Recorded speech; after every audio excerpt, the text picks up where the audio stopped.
Hi guys, welcome back to the channel, and today I'm looking at the Yannick Ngakoue free agency move to the Las Vegas Raiders.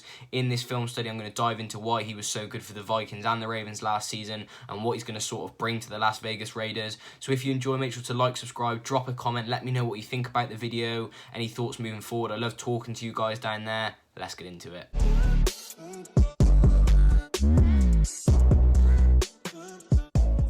Okay, now, undoubtedly the best aspect of Yannick Ngakoue's game is his pass rush. It is absolutely phenomenal. You know, he racks up so many sacks last season. Obviously, he moved between the Vikings and the Ravens, and he had to fit into two different systems and two different defensive coordinators, you know, all that sort of thing. So it was hard to adjust, but even so, he still racked up really, really nice numbers, and we're just going to dive into why. So on this first clip against the Colts, all that he's going to do here is he's got really good pace. You know, he's a very big guy, but he carries that frame really, really well. He gets around the edge here, bends the edge, and I don't know if the left tackle got the snap count wrong or if he just didn't know what they were doing on this play, but he was a little bit slow off the mark. But still, Yannick Ngakoue bends the edge really, really well, gets to Philip Rivers, but he shows really great awareness. Instead of just tackling Phil Rivers, he can see that Rivers' arm is about to come back to launch the ball downfield. So instead of tackling him and him maybe, you know, popping the ball out and it being an incompletion or something, he slaps that back arm down of Rivers when he's loading up to throw, and it means that the ball comes out, fumble, and the Vikings have a chance to recover it. In the end, the Colts recover it,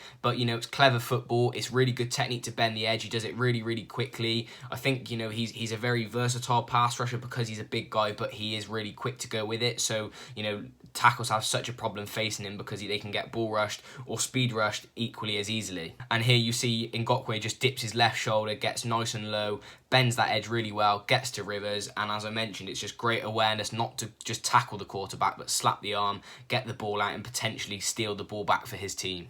Now, this next play is a really nice blitz against the Tennessee Titans, and what you're seeing here is a double mug front, and I think Zimmer probably used it more than anyone in the NFL this season. I don't know the exact percentage snap counts of, you know, using different fronts and stuff, but I'm sure from the amount of film that I've seen, I don't think I've seen another defensive coordinator use this double mug front as much as Mike Zimmer did this season. And all that it's doing is it's trying to put stress on those interior defensive linemen and drawing the running back towards them to allow those defensive end have one-on-one pass rush opportunities. And you know, at the Minnesota Vikings, it is those defensive edges who were the strength of that defensive line this season. And so, you know, by giving them more one-on-one chances, you're giving them more of an opportunity to get to the quarterback. And you can see Ngakoue, you know, runs straight towards the left tackle, and then at the last minute, he sort of just shifts his hips. It's a really subtle slide, but if you watch his left leg and his left hip, it just slides ever so slightly to the right and sort of just pushes himself outside of the left tackle, and then he gets a free run at the quarterback, again, bending that edge really well. Because even though he's put himself to the side of the left tackle actually moves really well. Sometimes they anchor a little bit too much, but he's actually quite smooth with his feet, so Ngakoue has to fight through this rep. He doesn't just get a straight run towards Tannehill. He has to still bend that edge, and if you watch what he does with his left shoulder and his left arm to just evade the arms and the push of the left tackle, it's really nice. He gets round him really nicely. It's really nice. He gets round him really effectively. And in this instance, I think he actually could tackle the quarterback. He was obviously worried about Tannehill getting the ball out to a receiver, but I think his best option would have actually just been to clatter through the back of him. But as it is, he slaps the ball out, and it's unfortunate that they can't recover the fumble, but it's another great pass rush. He's got to the quarterback again. It goes down as another sack. Okay, now this is a pass rushing clip from when he was on the Ravens, and this is sort of an iteration of the double mug front. So this time they're only rushing 3 guys at the passer, but they have still got those 2 linebackers walked up over the guards. And Ngakoue, again, he just bends the edge so well. Look at the angle that he's at and his pad level compared to the left tackle. He's so much lower than him. As it is, the left tackle actually uses his frame. You know, he's a very, very big guy. He uses his frame well to sort of box out Ngakoue here. And Minshew has quite a nice pocket, but the whole aim of that mug front is to try and attract so many of those interior O-linemen and stop the interior O-linemen helping out the tackles against the defensive ends, and they've achieved what they wanted to. You can see there's 3 interior O-linemen, both guards and the centre just in the middle, not really blocking anyone, so Ngakoue's got a one-on-one again. And I'm not convinced that Gardner Minshew actually needs to step up in this pocket. I think he actually puts the pressure on himself, but as it is, Ngakoue's got the vision. He can see that Minshew stepped up, so if he carries on bending the edge, he's just going to be running into no one.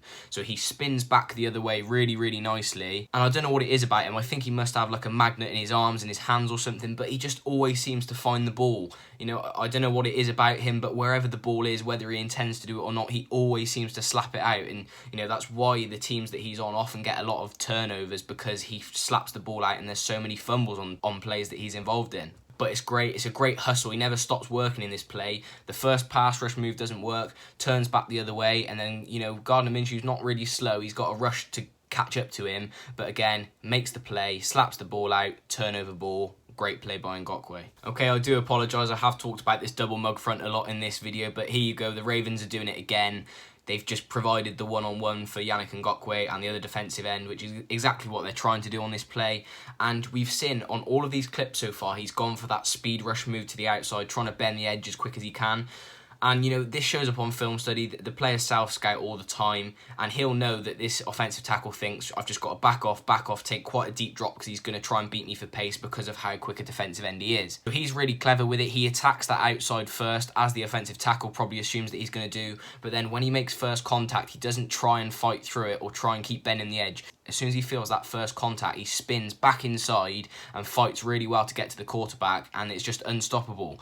Because of this double mug front, because of the stress that they're putting on the interior O-lineman, it provides those one-on-ones on the edges, and one-on-one Ngakoue is a defensive end that you do not want to be up against, because he will win very many matchups in a game. But then one major thing that shows up on film, it's one of those non-negotiables that you hear coaches talking about all the time, and it's his effort. It really, really pops on film how much effort he puts into plays. He goes once, he goes twice, he goes 3 times at the quarterback, at the running back if needs be. So this play is from when he was playing with the Vikings against the Texans, and you can see he actually gets a really nice speed rush around the outside again, but Deshaun Watson's really elusive, steps up in the pocket, but he does really, really well to get off that block. I think the left tackle's slightly holding him back a little bit, but he does really well to get off that block, sprint down to Deshaun Watson and tackle him. And it would be easy for him to sort of just jog back and let one of those linebackers or let one of the defensive linemen who are closer to the play go to Deshaun Watson and make it, but that's not what he's about. He always hustles from one side to the other, and you'll never see him stop working until, you know, that play is blown dead. He really is an absolute workhorse. So this time he's not really playing as one of his strengths. This time he's playing as like a 3-4 defensive end, which